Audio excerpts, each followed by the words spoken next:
Hey guys, welcome to Heart to Talk, the podcast. I am your host, Teresa Caesar, and you are tuned in to episode 28.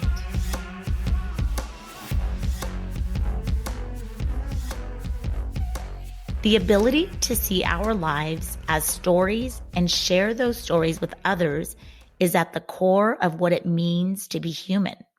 We use stories to order and make sense of our lives, to define who we are, even to construct our realities.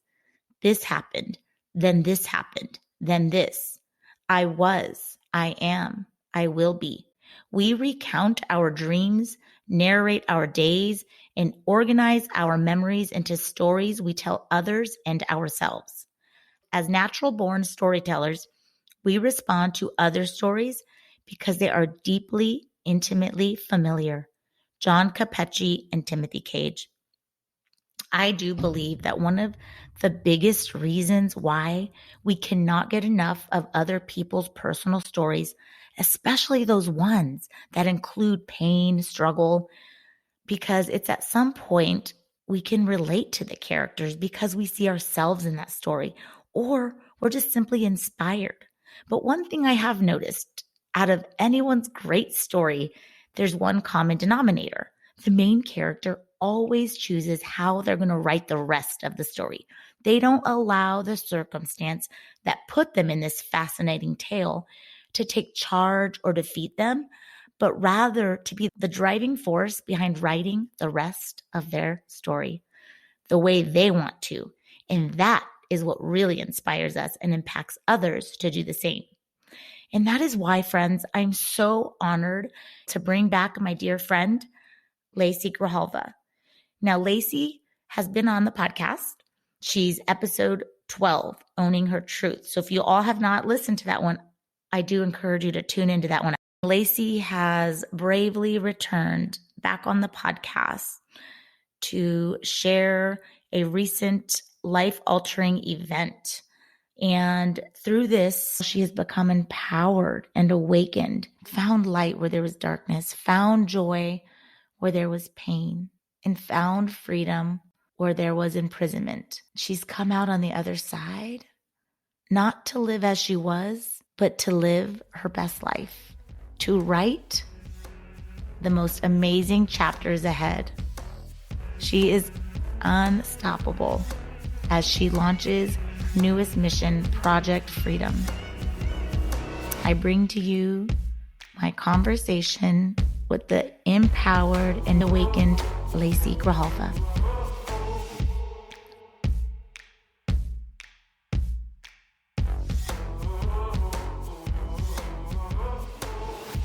In the first podcast that I was on, which thank you for having me on, that was just so freeing, both for myself and Carlos at that time. It was just something that we both talked about for months after, about how liberating it was for me to be able to share our truth and his truth through your podcast. And I remember him saying, even if it just helps one person or somebody can understand a little bit better about what people go through, he just was so excited to be able to share that. So thank you for that outlet and being able to share our story.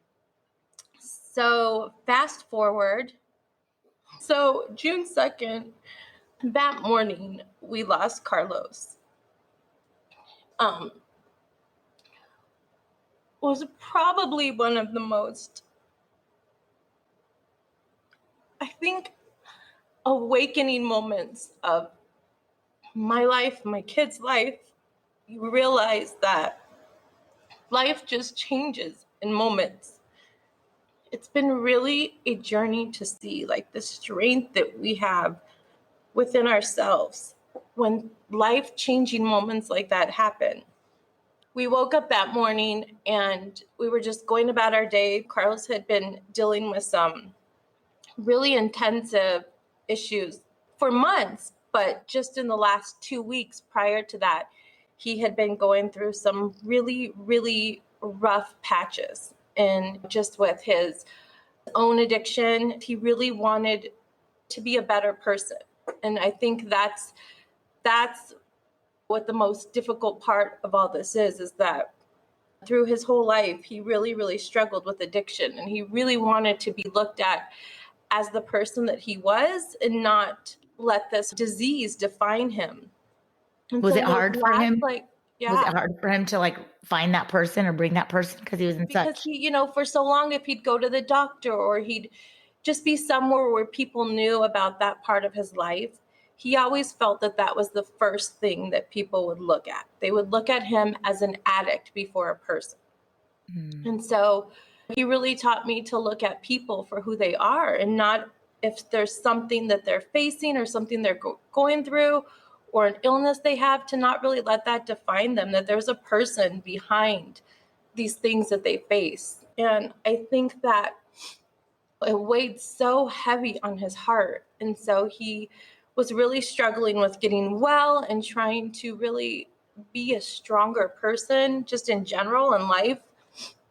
And so that morning he woke up, and it wasn't anything where he took his own life, but with keeping the privacy of, him and what he was going through, but still being very real and genuine. I tell people it was almost like the calm before the storm. It was Tuesday that we sat in the family room, and it was so calm and it was quiet, and we watched a movie.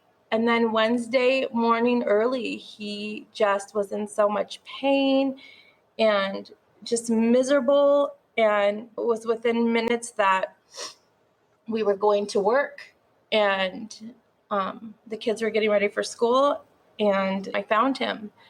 And it was like in seconds you realize that all of these horrible things that you're dealing with in life isn't really that bad. I feel like people in general are being so, I don't even know the right word. Like, I feel like we're being trained to have to live a certain life. And so it was like in seconds that you realize, like, all of those things that you think are important aren't, because things happen so fast, and with a matter of minutes he was gone. And in that moment I didn't know how I was going to breathe. I didn't know like how life was going to go on. I remember like everything being so dark, and like hearing the paramedics and hearing people who were at the house, and in my head wondering, where are my kids? And it's like I just found this inner strength where I knew that in some way he was at peace, and in some way so were we.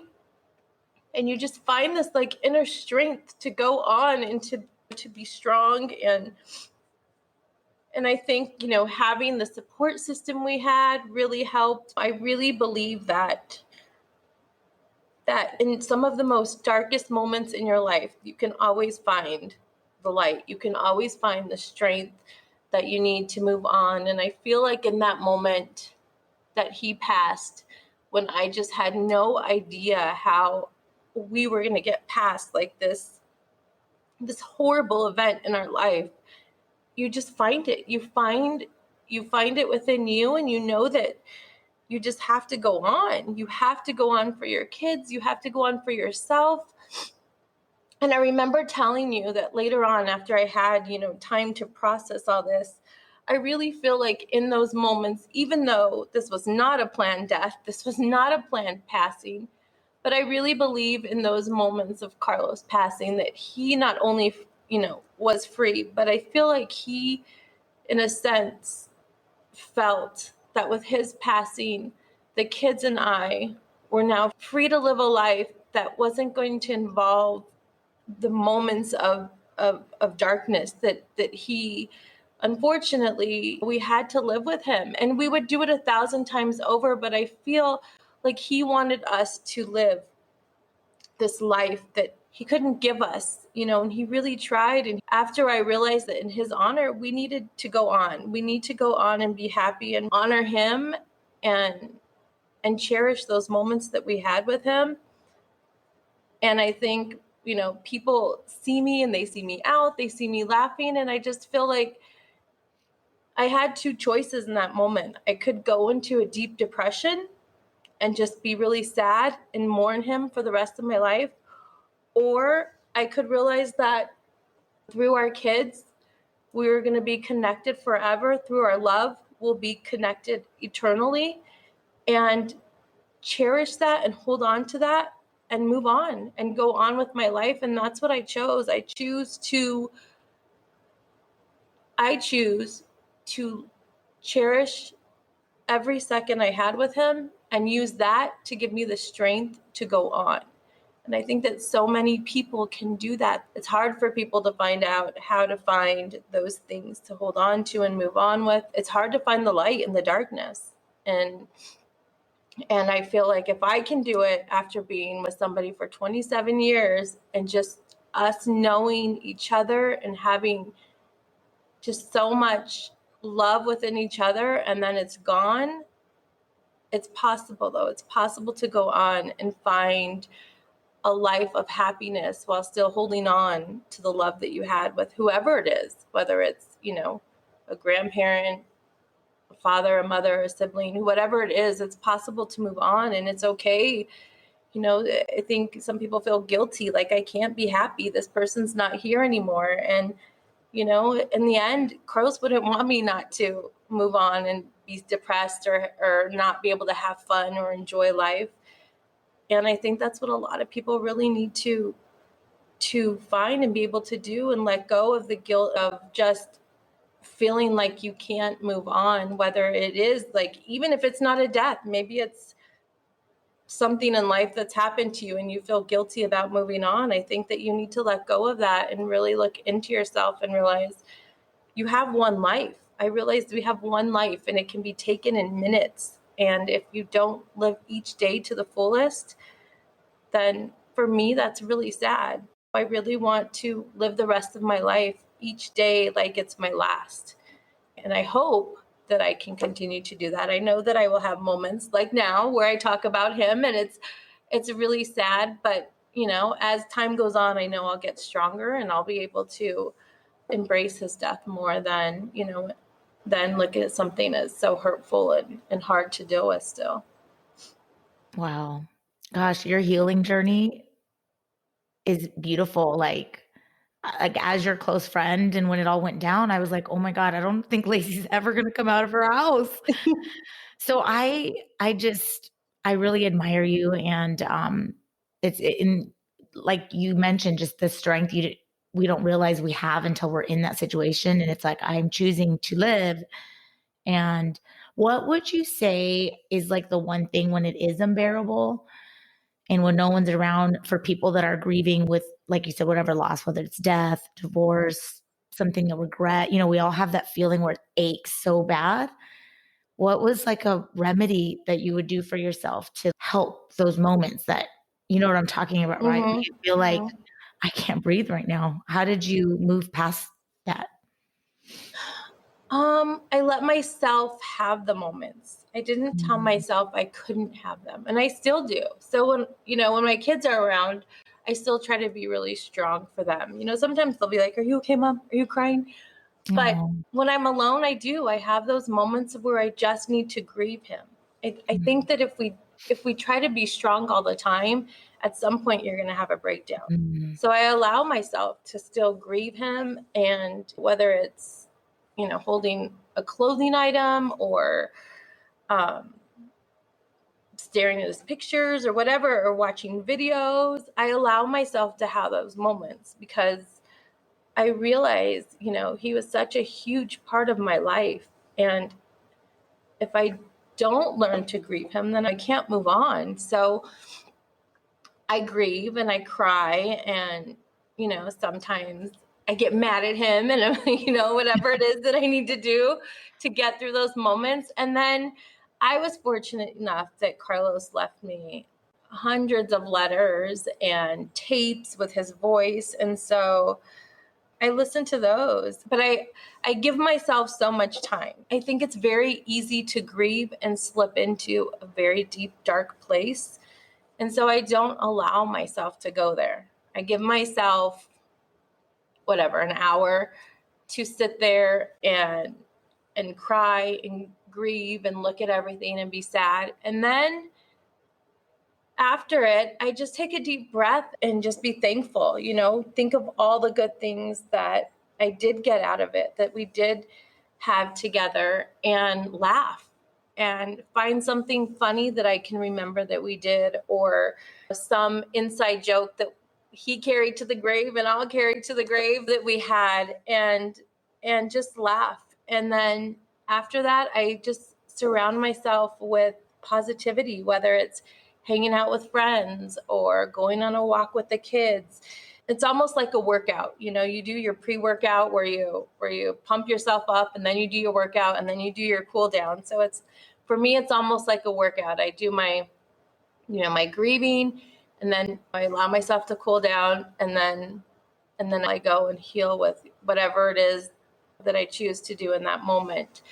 And for me, it's really worked. I thank God I haven't slept into a deep, dark place, and I continue to grieve and find something positive out of that moment, and then move on. Whatever it is that I have to do next, I do. And it's a process. It's a process for everybody. I think everybody needs to find their flow, but it's possible to find healing in death, or find some kind of joy in loss. Oh, that's amazing. Thank you for sharing that. Tell me about the awakened version of yourself, that you had this realization. How would you describe the awakened Lacey post Carlos's death? So I remember just like everybody would come to me and they would say, oh, I felt Carlos, or I had this dream. And I remember being like super mad. Well, I don't feel him and I don't have any dreams. We had this, one of our inside things for years. He would walk by me and just like touch me. And then he'd check to make sure I had goosebumps. And I used to tease him, well, if I don't have goosebumps, then for sure, we're over. Like, I'm so over you. And he did it even up until like the last week of his death. I was in the kitchen and he just like would touch my arm and then go back and make sure I had goosebumps. Aww. And so I remember telling, I think it was my brother, well, if I felt him, I know I would have goosebumps. So I know he's not around. And then I kept thinking, we had this like strong connection. Like, why am I not feeling him? What is going on? And I just, one day it came to me. I realized that he knows.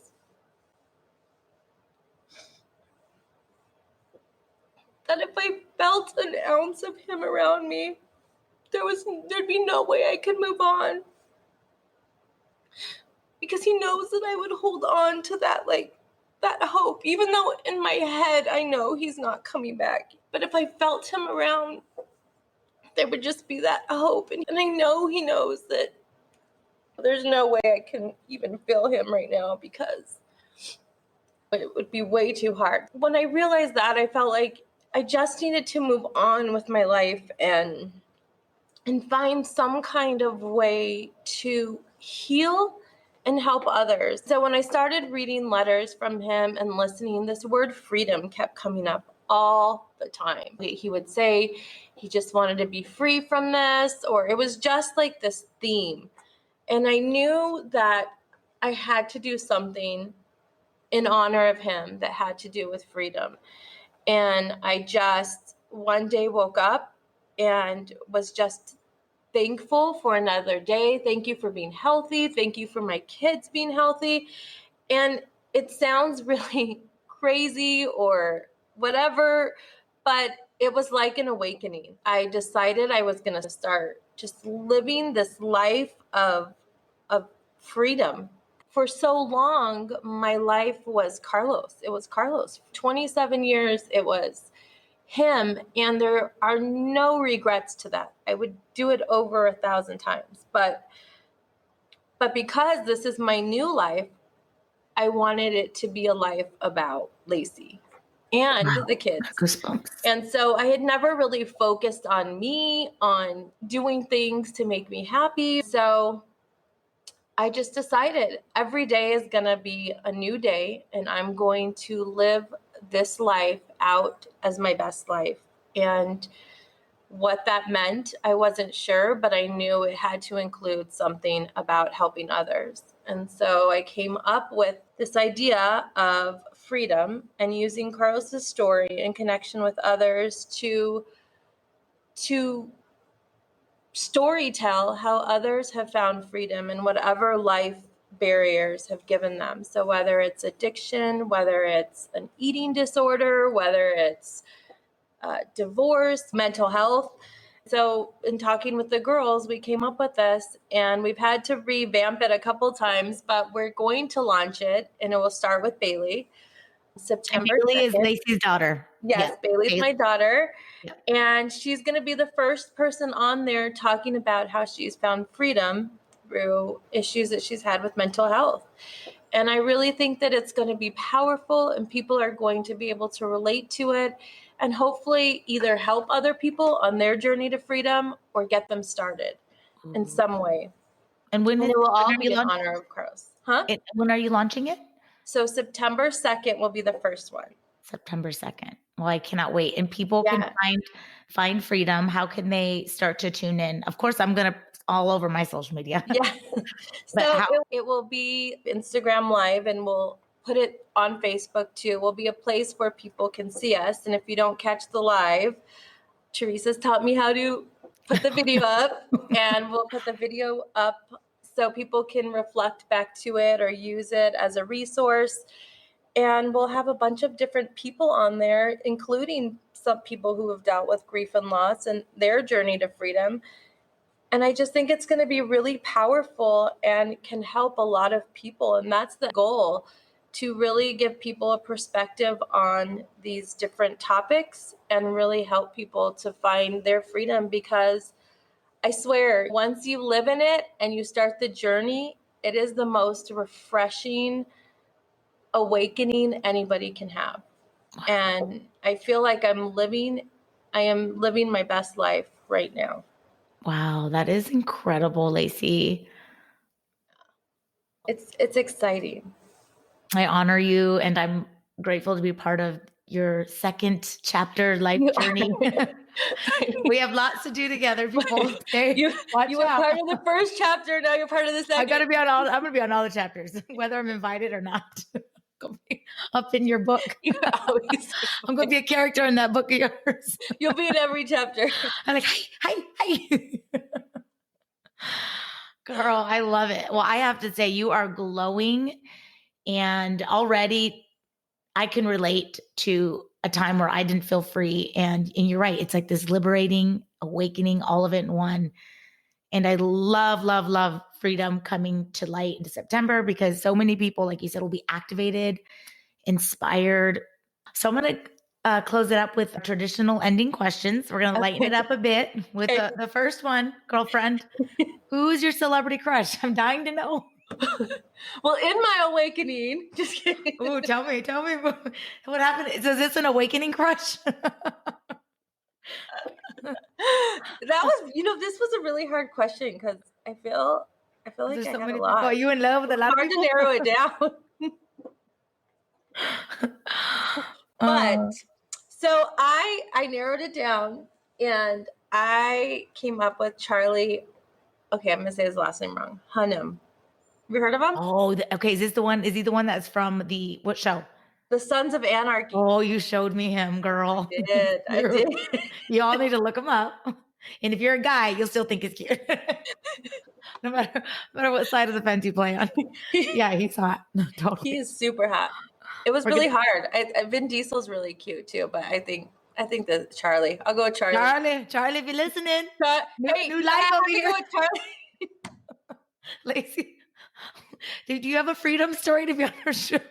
Charlie, hit me up, Charlie. Hit her up. Be in her next chapter. She's looking for a Charlie. You could be in the climax. The climax. Oh my God, I'm dying.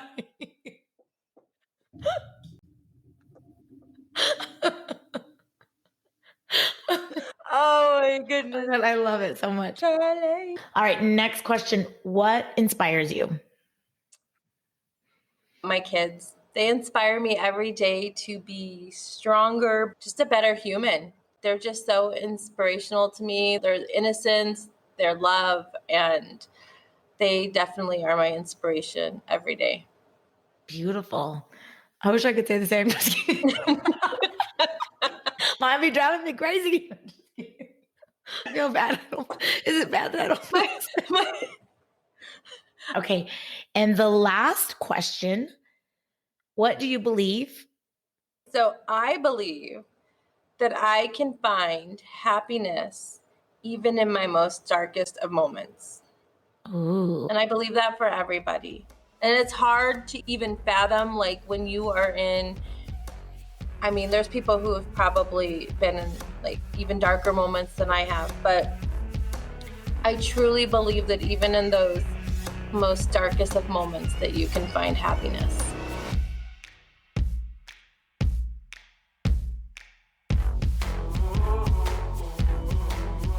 Hey guys, I hope you enjoyed my conversation with Lacey Grijalva. Remember to rate, hit subscribe, and tell your friends about Heart to Talk, the podcast. Also, if you have an inspiring story or you are in the zone of genius of health, wellness, spirituality, you're all about uplifting and you want to be on, definitely reach out. I'm always wanting to link and build an inspired community with relatable topics and relatable people. Be sure to follow me on Instagram and Facebook for updates about other podcasts and projects that I'm involved with. Otherwise, y'all, I'll be back in 2 weeks.